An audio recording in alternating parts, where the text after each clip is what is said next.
एक और बड़ी खबर आपको बता दें, किसानों को मोदी सरकार की बड़ी सौगात। कैबिनेट की मीटिंग में बड़ा फैसला लिया गया है। 3 लाख तक के ज़राई लोन पर छूट को मंजूरी दे दी गई है। 3 लाख के कर्ज पर सूद में छूट दी गई है। अनुराग ठाकुर ने आज इसका ऐलान किया। ज़राई लोन पर 1.5% की छूट दी गई है। अनुराग ठाकुर ने प्रेस कॉन्फ्रेंस करके इस बात की जानकारी दी है।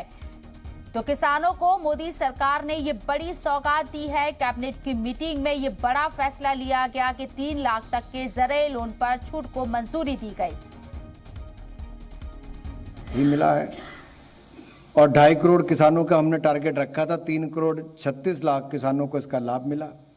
और यही नहीं, जैसे मैंने पहले कहा, किसानों के लिए तो हमने जो दुनिया भर में खाद के दाम बढ़ गए, लेकिन भारत सरकार ने यहाँ पर पिछले साल, अगर ये वित्तीय वर्ष अगर आप देखेंगे तो पिछले साल अगर 1.5 लाख करोड़ रुपया खाद की सब्सिडी थी तो हमने इस साल बढ़ाकर लगभग 2 लाख करोड़ से ऊपर चली जाएगी।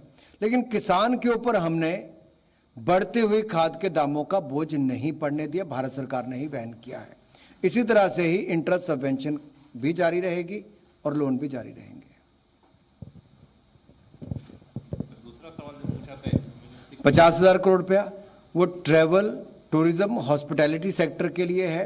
और पहले भी आपको याद होगा हमने सबके लिए वो किया था, लेकिन उसमें आप